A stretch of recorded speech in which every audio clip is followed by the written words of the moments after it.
Welcome. I am Michelle Miller. I am here to present clinical notes today. I am the HL7 Patient Care Co-Chair, also a FHIR committer, an Argonaut US Core member, and Argonaut does have an implementation guide around clinical notes, which I'll talk just a little bit about. And then I work for Cerner, so I'm an implementer, and I have responsibility for data strategy at Cerner. I'm a patient.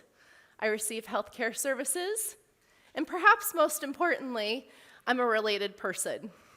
Of these three very energetic children, which a still picture does not do justice to their energy levels. So for today's talk, I want to first start with what is a clinical note. It's not maybe as straightforward and one-size-fits-all as it might sound.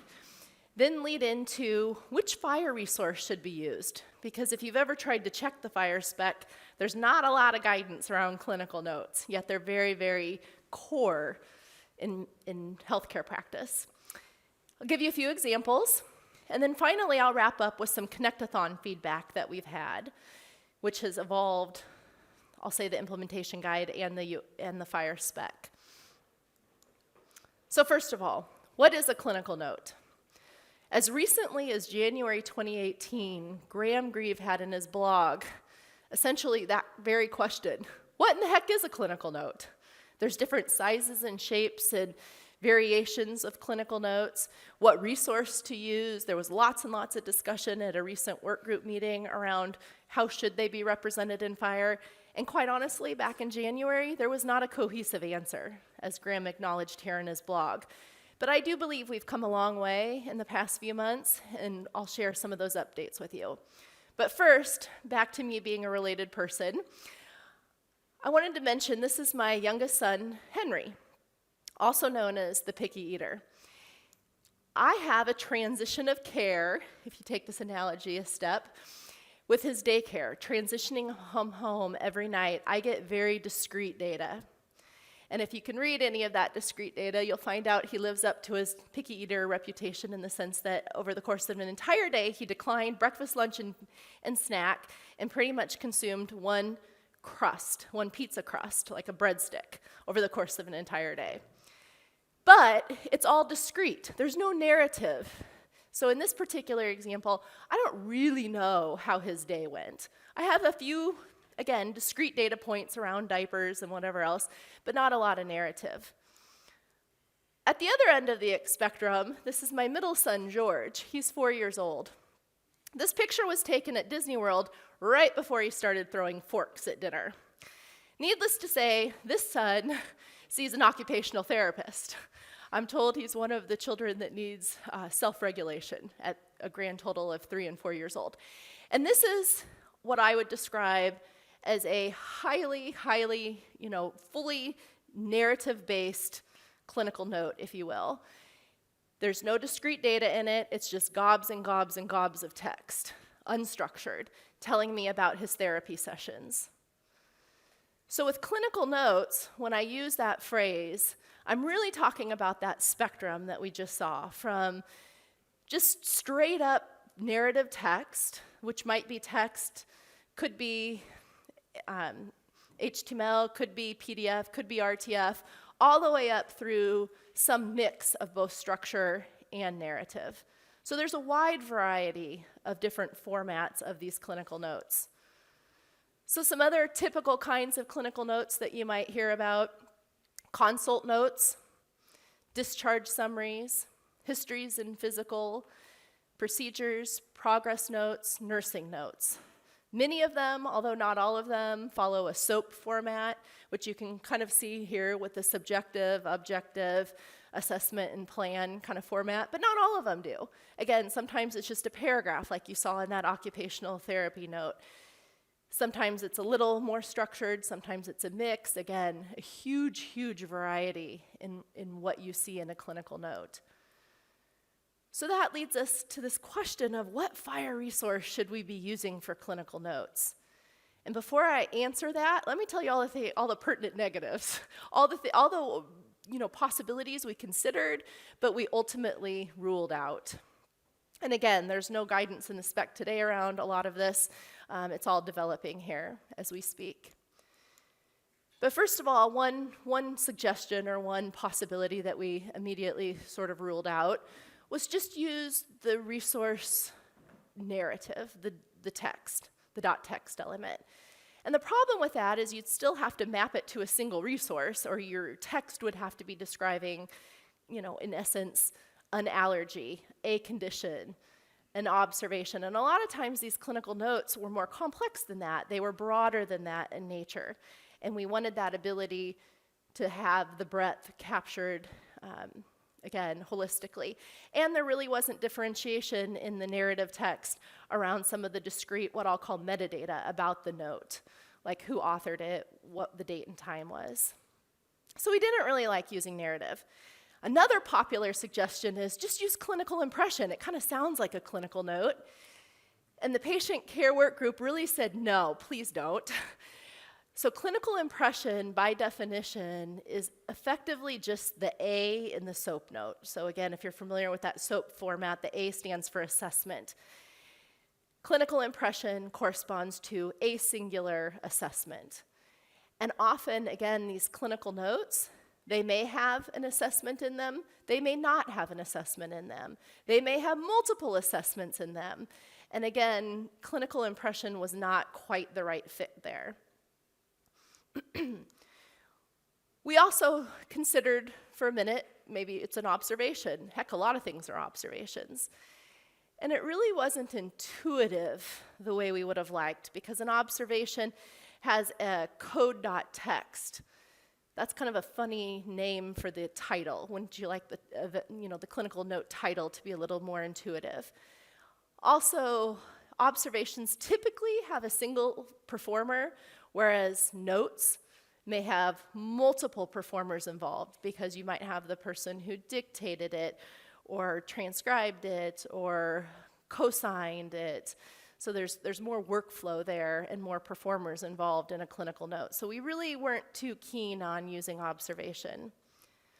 Annotation came up as well, which often it's technically a data type, but it manifests in a lot of the resources as comments. And we did not believe comments were the right place to put this narrative text either. Again, because your comments or these clinical notes are not often specific to a single resource, and also because comments are not discoverable on their own. Again, they're sort of embedded with some other resource, and clinical notes should be discoverable on their own, and they have workflows around them. Has that clinical note been read? Does it need cosign? Do you have privileges to write or review these clinical notes? And again, there's not a lot of codified attributes to tell you what is this note type. So the annotation data type didn't allow that. Now this next composition resource, we didn't necessarily rule it out. It just wasn't our initial focus of some of the Connectathon work and implementation guides in the US that got started around clinical notes. Our biggest drawback with using composition for, again, more of the narrative-based clinical notes was then it first of all, which is the second bullet, it comes kind of all together in one single query, whereas from a performance perspective and a workflow perspective, typically with clinical notes, you query just to get the list of clinical notes, kind of the metadata about them, and then you drill in to see the contents of a particular note. So there was a little bit of concern around returning all the full contents of all the full clinical notes as part of composition. The other drawback that there was a little, and some of this has been clarified in the spec, but composition typically points to other resources in a way that the other resources contain the content. And for these clinical notes, that was really the fundamental question we kept swirling around is, what resource contains the content that maybe composition could reference? And again, it didn't, and while composition was clarified in the base spec that it can contain some narrative, again, directly in the resource, we at least didn't focus on it for our first pass of the Connectathon testing because of the performance concerns I mentioned earlier. So where did we land? Document reference. That was the winner from a Connectathon, let's get started, let's try to test something out. Let's start with document reference. So it did go through both the May and September Connect-a-thon testing. So what does it mean to represent a clinical note as a document reference? Well, first of all, what you see here is a snip of the document reference content attachment. And then below attachment is really what the attachment structure looks like. So for example, going back to we have different shapes and sizes of what a clinical note can look like. If, hypothetically, you just had a textual, again, pure narrative clinical note, you could use document reference and then have its content attachment, content type, specify, hey, this is text, and then have the document reference content attachment URL specify essentially a URL to the to a binary resource that contained the contents. And in that matter, we mitigated some of those performance and bandwidth considerations where you could first query document reference, get all the references to documents back, and then as you choose to drill in, you would make the second query or the second call to the binary to get the contents. Similarly, if it were RTF or PDF, it's a very similar structure here where again you're using doc reference and then that content attachment, content type to convey, hey, this is PDF, versus the URL pointing to the binary of the PDF. Then if you got into some of the more complex clinical notes that might have had a mix of structured data and narrative, document reference could handle that as well, because content has a cardinality of one to many, which means you could have two sets of content. One of your content items can effectively reference the binary, and another one could represent composition with more of the discrete data there. So to query for clinical notes, you have the pretty simple query pattern or retrieval by ID. And then, again, it's a two-step process here, intentionally so, that you get the document reference sort of metadata, and then you make that secondary query, in this example, to binary to get the contents of the note. Now, if you wanted to retrieve all clinical notes for a given patient, you could do that as well. Now, document reference is scoped larger than just clinical notes. And so if you're only focused on clinical notes and you don't want driver's license and some other, documents in the mix, then you could have the class be filtered on clinical note. Now, clinical note, which are kind of my little footnotes here, clinical note was a code that was introduced in the US Argonaut profile. So you will not see that code in the base spec, but again, we can talk about whether that's a need across the board. And then the other footnote that I wanted to call out is an element name change between STU3 and R4. What was formerly called class will soon be called category for consistency across the FHIR spec with other resources. So where you see class, if you're implementing against R4, you would just substitute that for category. Then, if you wanted to retrieve, instead of all clinical notes, which again is a very, very wide breadth of different types of notes, if you were after a very specific type of note, like I just want to see discharge summaries, you could do that as well by filtering by the type element on document reference, as you see here. And that's just using LOINC as an example terminology. So feedback from the September 2018 Connect-a-thon was really interesting. So the first piece of feedback that we got when looking and having different servers and implementers using document reference and comparing notes was, gosh, there's some variances here. One server decided to support, say, text in a create and text HTML in a read, whereas another server supported XHTML in the create and PDF in a read. So that's a bit of a challenge when you have different read and write variances in the MIME types that are supported and differences between the servers and the different EHR vendors in this particular example. So what are we going to do about that? If you were writing an app and you wanted to integrate clinical notes across different servers and you needed to know that level of detail in advance, we started looking at the value set expand operation. And that operation in R4 will allow you to pass in effectively a context, which tells you this is the resource element value set that I'm after. And then a context direction effectively saying incoming or outgoing for reads or writes. So what that looks like, by way of an example here, is to determine what a server might support on a write. So I'm writing a new clinical note. Then you could call expand with, again, the document reference content attachment content type, because that's the value set I'm after, that MIME type, and the context direction of incoming. By contrast, if you wanted to know instead what does the server support on read, then you could, again, look at the document reference content attachment content type to get the MIME types of what's supported on a read. Or you could do, for read, what clinical note types does that server support on a read, or what categories do they support? So lots of different variations there, but the value set expand operation, again, is going to come in handy here when we do have those variances across servers. Same footnote here that class is getting renamed to category, so in any of my examples where you see class or category, I'm sort of using them a little bit interchangeably depending upon if it's 3 or 4.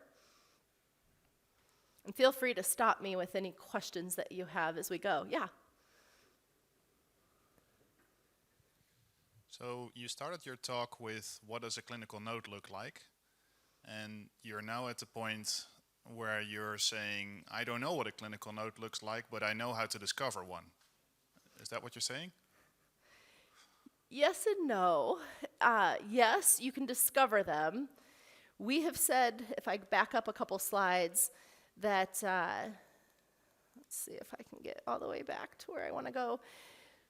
So we have landed on discovering them, which is the document reference, and then we're saying the document reference content attachment URL is pointing to, in most cases, a binary, but sometimes a composition. I think those are probably the 2 primary URLs that you would see there. So in that sense, again, we've eliminated all of those options that I talked through up front, so we've eliminated some of the swirling that was occurring early on in the year of is it an observation? Well, here we said, at least our implementation guide on the US side was not supporting URLs necessarily to observation or clinical impression or any of those other options I talked about at the beginning of the presentation. We're focusing again on binary and composition here. Binary could be anything. Sure. It could be text, it could be PDF, it could be, anything. Well, I don't know if I'd go that far, but yes. Yes. So we did not get rid of the variance. So that's a great question. We did not eliminate the variance, but we have at least figured out how to discover them. And I have another kicker here coming shortly. Any other questions I could entertain before I keep going? Yeah. So it's slightly related question, and it's fine if you don't have an answer. So I think one of the great things about standards is that there is so many to choose from. And so I think, right, your beginning is very clear and very good, but it's a little bit problematic that it's not quite clear how to represent notes because they're so important. And I think my question is, I'm a little bit confused between FHIR is both a data model and an API, and your discussion around we want to be able to query for the metadata before we retrieve all the data seems to be an API-driven decision, but it affects the data model. And those two are kind of confusing to me, because from a data model perspective, I guess I'm a little bit confused that the document reference is a very traditional kind of, we want to point to a bunch of PDFs, but the content is somewhat very different. And so I'm a little bit confused around what is the API and what is the data model here, and why do these two need to tie together in this way? Like it's, yeah. And I think this is actually kind of confusing in the standard, and we should fix it. So I'm not sure what my question is actually. Yeah, I was gonna say. That's hard to summarize. So yes, we are talking APIs with with FHIR and retrieval of these clinical notes and writing them. On the data model side, how it's persisted behind the APIs, I don't think we're issuing any guidance there at all. This is strictly the API and access and retrieval of these clinical notes is really where most of the work in 2018 has been focused. Maybe related to your question, were there clinicians present with when you did your discovery? And my question then is, would they recognize the things that you retrieved from these FHIR services, whichever supplier? Would they recognize them as clinical notes, or would they miss certain clinical, what they would call clinical notes? So, if you have retrieved all these document references with these criteria, basically, would that fit the content, align with the content, what clinicians would call a clinical note? Yes, and actually that's maybe a perfect segue into the next topic that I was going to dive into around some of the clinician feedback that we got following it started during the technical, I'll say, Connectathon, but then it led directly into work group meetings where we had all of our patient care clinicians and structured doc clinicians, and we had everyone together kind of unveiling the use of document reference, and it led to some additional discoveries. So I can jump right into that and then see if that helps answer your question. So from a functional use case perspective, we started to see some competing, I'll say, use cases. So the first use case was, I just want to get back all my clinical notes. I don't care whether it was a discharge summary, a progress note, or a laboratory report, or a cardiology report, or a radiology report. To me, functionally, clinically, that is just another type of document. So this is pushing our boundaries a little bit from what I started the presentation focused on. So I started, again, focusing more on what I would call the notes side of things, which is, again, the discharge summaries and the consult notes, and the progress notes and the nursing notes, anything with kind of that note suffix there. But I didn't quite go as far at the beginning to start talking through radiology reports, cardiology reports, and some of the diagnostic reports in FHIR speak. So then some of the clinical feedback that we received was, well, gosh, let me think about this. So I understand the desire to get all my documents in one place, but there's also a desire to get all of my, I'll say, CBCs, using that as an example, the complete blood counts. I want to get all of that from Diagnostic Report. And so it doesn't really feel great to me clinically that my fully encoded discrete CBCs can be retrieved through Diagnostic Report, but yet we were at least proposing at the beginning of the Connectathon that those also then be accessible through document reference. And so we were at odds here because we had two resources, if you will, that were competing over the same content. And so we had to solve that problem. And that was a little tricky because narrative reports, or documents, if you will, are really supported by both resources quite nicely. So Diagnostic Report has a presented form, which again is just an attachment data type, so you can reference that binary if you'd like.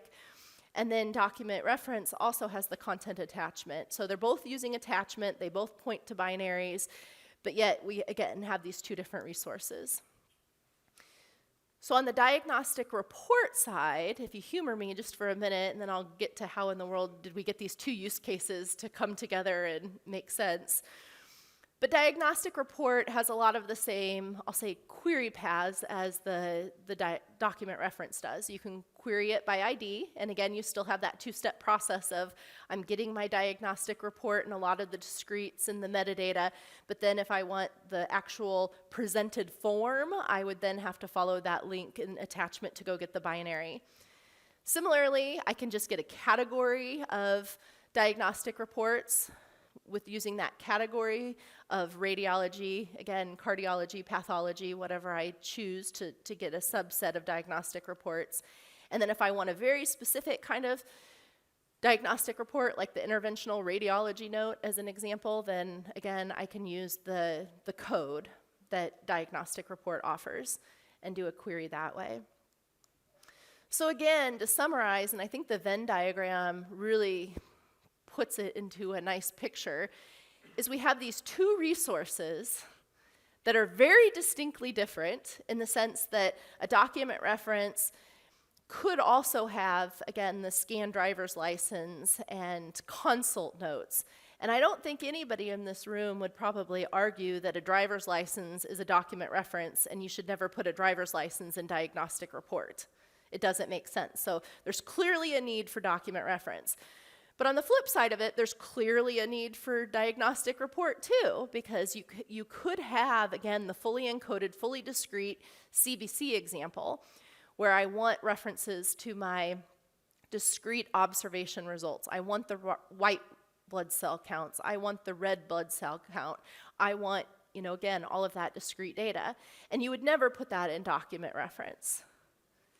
But then you have this content in the middle, which is the overlapping content that everybody, it was kind of like a tug of war when we got clinicians and the functional folks in the room, and they're saying, hey, but when I have my document reference hat on, I want all documents.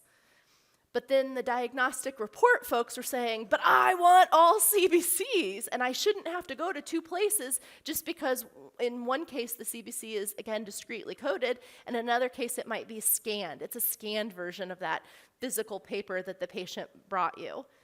It shouldn't matter the differences in the format as to how you find that content. And so we had a real problem because no matter what you do with the overlap, some use case was going to lose. Somebody was going to be unhappy that they felt like they were getting shortchanged and they weren't getting all the content they wanted. And so we had to get a little bit creative here on how to solve this.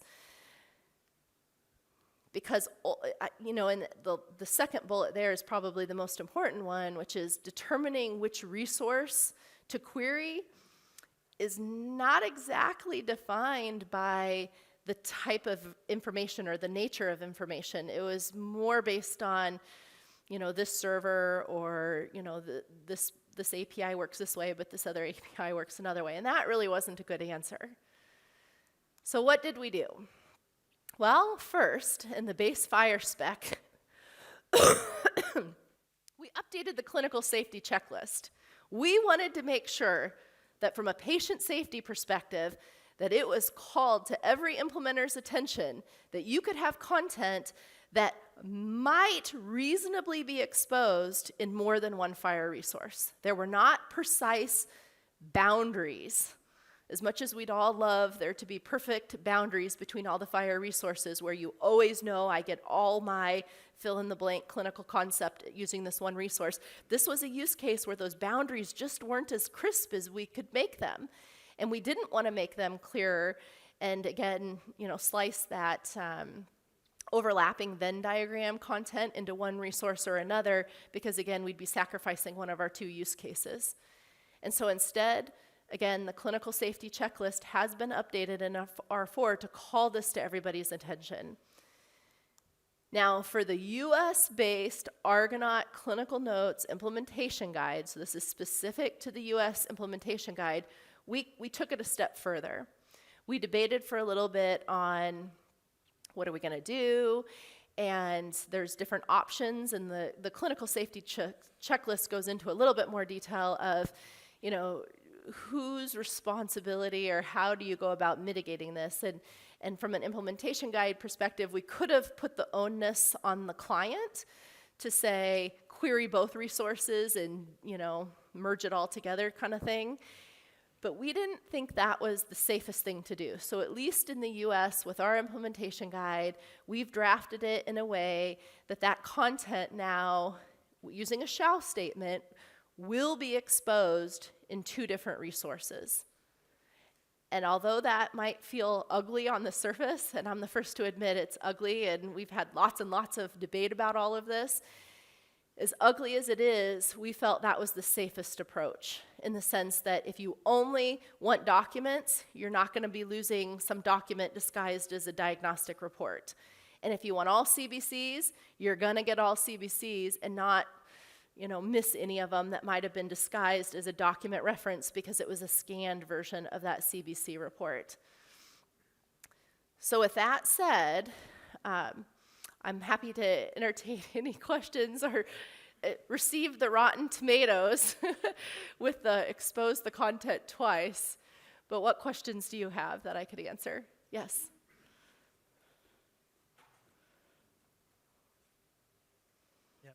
In this implementation guide of Argonaut project is mandatory to expand the diagnostic report resource, introducing the references to document references identifier or not. I mean, or you say if the diagnostic report has also an attachment that should be available. Okay, exists the attachment, so it shall be accessible through the document references, but via the same identifier, or should I introduce the document references identifier in the diagnostic report resources?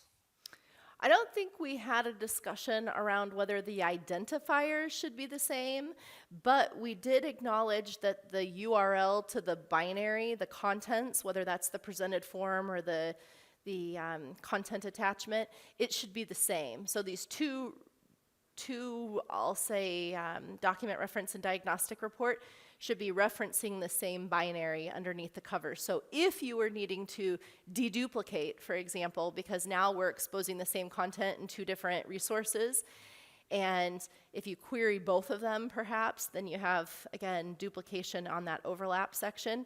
You could use the URL to help if you want to dedupe some of that. What other questions do you have?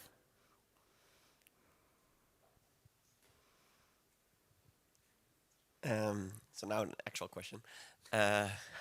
So I think your point about the overlap is very good, and I guess I've heard a bunch of people ask, what do you do when you actually extract data from notes?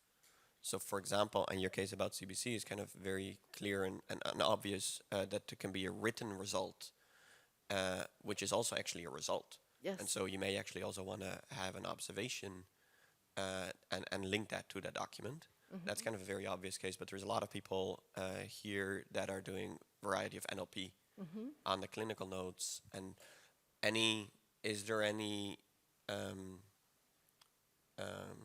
discussion or guidance you have around that? Because that kind of multiplies this problem even further, where the data in the note actually refers to other data, and you want to potentially ascertain or sustain that relationship.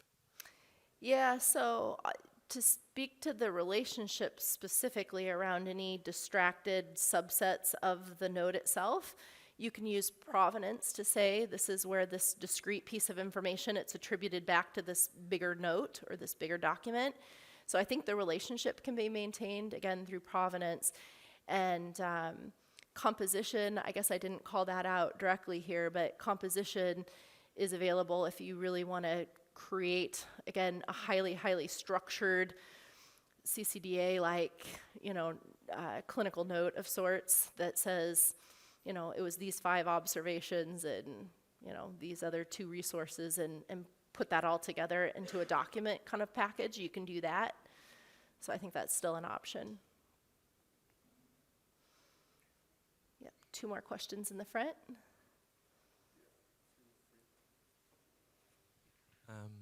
I was thinking, and I'm not trying to make it more complex, but and I'm a bit partial here because in the past I've been working on implementing also a problem-oriented medical record, like mm-hmm. From Reed. So I was basically favoring the clinical impression at first. Oh. But, thank you for yes. your story. It was yes. quite an exciting discovery like this. But I was thinking in your discussions, now you have basically the in the overlap in the Venn diagram the API approach towards this clinical node, and also to the type of content that it's in here. And when you look at it from, for example, the clinical nodes that you started with, like sometimes they have this SOAP structure, which yep. is subject, objective, etc. assessment. Mm-hmm. Then here you have, for example, in your example, You have the objective examination results here, and the form in which it is stored in a binary or a composition or a document. Did you also discuss that maybe when you only, and I'm not trying to make it more complex here, but only add the diagnostic report, then you miss out on the subjective complaints or things that the patients report, and or on the assessments report, which is not a resource probably, certainly. But that you have maybe, that's the question.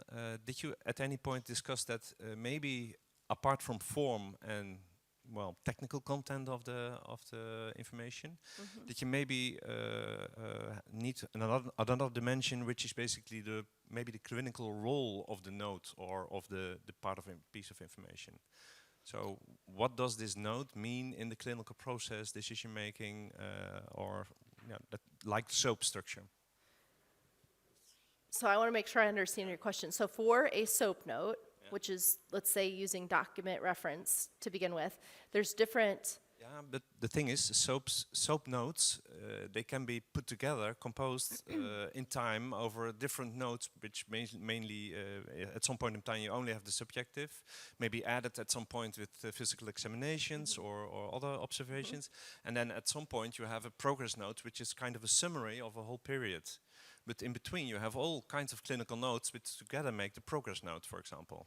That kind of structure I was thinking of. Yeah, and if it is highly structured and it's not just this unstructured narrative, then you can use composition for that. Yeah. So I don't want to downplay composition in any way, shape, or form. A lot of our emphasis here, though, was what do you do with that unstructured narrative, which is what led us to focus, I'll say a little bit more on the document reference side of things, is where you have the unstructured narrative, like the George's occupational therapist, set of text. I was just thinking about when you add this clinical dimension, what role it has in the clinical reasoning or decision-making process, then you can also use these narrative forms because they have a different role in this process, and you have another dimension. Yeah, so where I was starting to go with that, on the document reference side, is document reference does have as part of its, I'll say, metadata or some of the different elements that are there, is the type of document reference. So,